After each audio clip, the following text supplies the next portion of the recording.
تو قرآن حکیم نے جو اور دین نے جو ہمیں راستے کے آداب سکھائے ہیں، ان آداب کو اگر ملحوظ خاطر رکھیں تو ہمیں کوئی پریشانی لاحق نہیں ہو سکتی۔ 2 سیکنڈ گزر کر اگر پیدل چلنے والوں کو ہم راستہ دے دیں اور وہ گزر جائیں تو ہو سکتا ہے ہماری سال ہا سال کی عبادت مغفرت میں وہ کام نہ کر سکے جو 2 سیکنڈ کر گئے۔ کسی آدمی کا گزر جانا اور آپ کو یہ کہہ دینا اللہ آپ کا بھلا کر دے، ہو سکتا ہے کہ یہ مجھے آپ کو جنت کا مالک بنا دے۔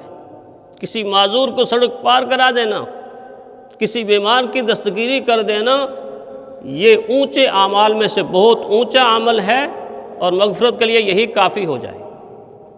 ہم تو رکاوٹیں کھڑی کرتے ہیں، خدمت کے بجائے رکاوٹیں کھڑی۔ کوئی زمانہ تھا کہ جب راستے پر چلنے والے لوگوں کی لوگ خدمت کرتے تھے، ان کو پتہ تھا کہ اس میں ملنے والا کیا۔ ہندوستان کے ایک بزرگ سفر کرنے کا ارادہ کرتے ہیں اور دور بسنے والی ایک بڑھیا کو معلوم ہوتا ہے کہ شاہ صاحب سفر کریں گے اور ان کے ساتھ ایک قافلہ ہے، کہیں آگے انہوں نے جانا ہے، تو فوراً گھر کے اندر گئی اور وقت کے مطابق شربت بنا کر راستے کے کنارے بیٹھ گئی۔ اس کو پتہ تھا کہ اتنا ٹائم لگے گا ان کو، یہاں سے ان کا قافلہ گزرے گا۔ اور جو ہی قافلہ نظر آیا تو اس نے ایک گلاس بھر کے شاہ صاحب کو پیش کیا کہ حضرت یہ پی دیں، یہ پی کے آگے چلے جائیں، یہ پی کے آگے چلے جائیں۔ تو حضرت نے پانی لیا، بیٹھے اور پی لیا۔ پینے کے بعد ان کے شاگردوں نے ان کو بتایا کہ حضرت آپ کا تو آج نفلی روزہ تھا، آپ نے پانی پی لیا۔ بڑی پیاری بات فرمائی، فرمایا نفلی روزہ ٹوٹ گیا، اس کی قضا کر لوں گا۔ اگر بڑھیا کا دل ٹوٹ جاتا تو اس کی کوئی قضا نہیں تھی، اس کی کوئی قضا نہیں تھی۔ ایک تو یہ بات پتہ چلی اور دوسرا یہ بات معلوم ہوئی کہ کتنا اکرام کرتے تھے لوگ راستوں پر چلنے والوں کا، کتنی خدمت کرتے تھے، کتنے اچھے طریقے سے پیش آتے تھے لوگ سفر کرنے والوں کو۔ آج تو گاڑی والا گاڑی والے کو گور کر دیکھتا ہے، بلکہ گرا کر دیکھتا ہے۔ دین نے تعلیم دی ایک دوسرے سے گزرو تو سلام کرتے ہوئے، راستے سے گزرو سلام کرتے ہوئے گزرو۔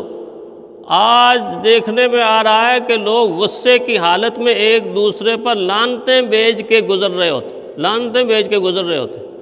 اور جب یہ رویہ اختیار کر کے جا کہاں رہے ہیں؟ اپنا رزق کمانے کے لیے۔ اس طرح کا رویہ لے کر جب انسان دفتر میں جائے گا، جب انسان کام پہ جائے گا تو کیا اس کام میں برکت ہوگی؟ جب اپنی زبان سے وہ اس طرح کے الفاظ گویا کہ نکال رہا ہے۔ تو دین نے سکھایا تکلیف دہ چیزوں کو ہٹاؤ، گندگی نہ پھیلاؤ، راستوں کے اوپر گندگی نہ پھیلاؤ۔ اور یہ چیزیں تربیت کا ایک حصہ ہیں، بچوں سے شروع کرنی چاہیے۔ ہر آدمی، آپ چھوٹا ہے بڑا ہے، ان پڑھ ہے پڑھا لکھا ہے، رویہ سب کا برابر ہے۔ پڑھے لکھے اچھے بھلے لوگ چیزیں کھا کے ریپر باہر سڑک پر پھینک رہے ہوتے ہیں، چھلکے باہر سڑک پر پھینک رہے ہوتے ہیں۔ دین نے سختی سے اس سے منع فرمایا، رکاوٹوں کو دور کرنا سکھایا۔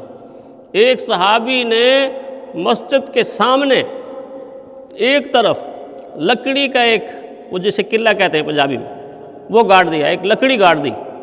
نیت کیا تھی کہ باہر سے کوئی آئے گا مسافر، اور مسافر اس وقت ظاہرہ اونٹوں پہ ہوتے تھے، گھوڑوں پر ہوتے تھے، تو اپنی سواری کو یہاں باندھ کے نماز پڑھے گا۔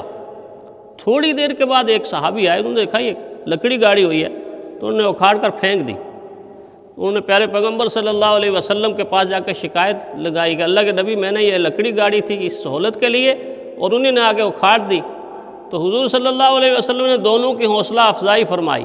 ایک کو کہا کہ آپ کو لکڑی گاڑنے پر نیت کا اجر مل گیا کہ آپ نے اس نیت کے ساتھ گاڑی تھی، اور دوسرے نے اکھاڑی ہے تو اس لیے اکھاڑی ہے کہ کوئی آئے گا ٹھوکر لگے گی، ٹھوکر لگے گی، اس لیے انہوں نے اکھاڑ دی۔ تو گویا اس سے نقطہ پتہ چلا کہ اگر راستے میں تکلیف دہ چیز ہے اس کو راستے سے ہٹا دو، اس میں اجر ہے، اس میں ثواب ہے۔ بلکہ حضرت شاہ ولی اللہ رحمۃ اللہ علیہ نے تو 3 باتیں لکھیں، ایک ہی جملے کے اندر 3 باتیں۔ فرمایا ایک انسان راستے سے گزر رہا ہے، اس کے سامنے گڑھا ہے، وہ گڑھے سے بچ گیا، تو سمجھ لو کہ اس کو کچھ نہ کچھ عقل ہے، پوری عقل نہیں ہے، کچھ نہ کچھ عقل ہے۔ اگر یہ نہ بتا چھلانگ لگا دیتا تو پھر کہتے بیوقوف ہے، نادان ہے۔ فرمایا گڑھے سے بچ کے نکل گیا، کچھ تھوڑی سی عقل ہے اس کے اندر۔ ایک پیچھے سے آدمی آیا، فرمایا وہ گڑھے کے قریب آیا، خود بچ گیا اور دوسروں کو بھی آگاہ، بھائی ادھر سے ادھر چلو، بھائی ادھر سے ادھر چلو، بھائی ادھر، دوسروں کو بچا دیا۔ فرمایا اس کی عقل اس سے زیادہ ہے، اس کی سمجھ اس سے زیادہ ہے۔ فرمایا اس کے بعد ایک آدمی آیا، اس نے گڑھا دیکھا، تھوڑی سی محنت کر کے مٹی کھود کے یا کوئی چیز اس گڑھے کے اندر ڈال دی، اس گڑھے کو فل کر دیا، پر کر دیا۔ فرمایا یہ اصل کام ہے، یہ اصل کام ہے کہ اس نے خود کو بھی بچایا اور آنے والی دوسری نسل انسانی کے افراد کو بھی بچایا کہ وہ بھی بچ جائیں۔ وہ اس انداز سے راستوں کے اوپر دیکھی جانے والی رکاوٹ والی چیزوں کو ہٹانا یہ ہر ایک کی ذمہ داری ہے، ہر ایک کی ذمہ داری ہے، نہ کہ رکاوٹ پیدا کرنا۔ تو میں عرض کر رہا تھا کہ یہ دو آیتیں اگر ہم سمجھ لیں، اور تیسری آیت وہ جو ہر نماز میں آپ دہراتے ہے تو ہدایت کے لیے، اہدنا الصراط المستقیم، اہدنا الصراط المستقیم، پتہ نہیں 20 مرتبہ آپ سورہ فاتحہ کے اللہ سیدھا راستہ دکھا دے، سیدھا راستہ، یہاں ہدایت کا راستہ مانگا جا رہا ہے، اور مسجد سے نکلنے کے بعد زمینی راستے کے اوپر خود خرافات پیدا کر رہا ہے، خود قباحتیں پیدا کر رہا ہے، خود اس راستے کا حق ادا نہیں کر رہا۔